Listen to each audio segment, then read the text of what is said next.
السلام عليكم ورحمة الله تعالى وبركاته. مرحبا بكم أصدقائي في فيديو جديد اليوم. قبل أن نبدأ الفيديو، إن كنت أول مرة تشاهد هذه القناة لا تنسى دعمنا بالاشتراك والضغط على زر الجرس ليصلك كل جديد.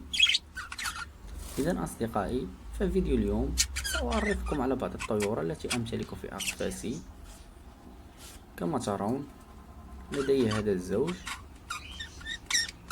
الذكر هو رمادي الجناح كما ترون، عليه خاتم 2018 أظن 2017، فهو يتواجد عندي في القفص منذ 3 سنوات تقريبا.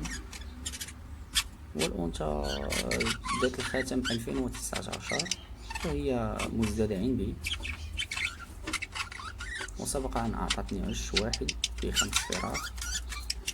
كما ترون الذكر فهو يقوم بمغازلة أنثى. ما شاء الله، إنه ذكر جيد ممتاز بصحة جيدة ويمتلك بلياقة جميلة جدا كما ترون، ويعطيني كذلك فراخ ممتازين. كما تعلمون فهذه الفترة هي فترة تزاوج الطيور. تخرج الطيور من فترة القلش، ثم تبدأ بالتزاوج ووضع البيض.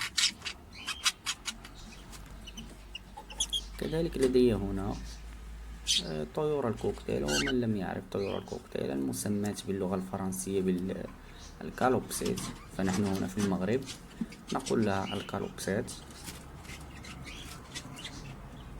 كما ترون أنا لا أدري جيدا في أسماء ألوان طيور الكوكتيل، لكن على ما أظن فالطائر الذي يتواجد فوق العش فهو طائر ذو اللون الألبينو أو اللاتينو، والآخر لا أعلم ماذا يقول له لونه، لكن فعلى أي حال فهما ألوان جميلة جدا. وكما يعرف على طائر الكوكتيل فهو ألوانه جميلة جدا، خصوصا لون الريش الذي يتواجد فوق رأسه.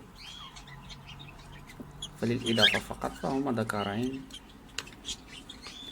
كذلك لدي هنا زوج من الفيشر، سبقوا أن وضعوا البيض، فهما في فترة حمل البيض. كما ترون الأنثى خضراء ذات الرأس الأحمر، والذكر ذو الرأس الأبيض والريش الأزرق.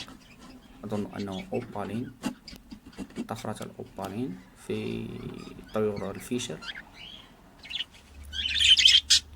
كذلك لدي هنا بعض الطيور التي لم أقم بعد بتزويجها. لدي 3 ذكور وأنثى أوبالين كما ترون واقفة على المنشن.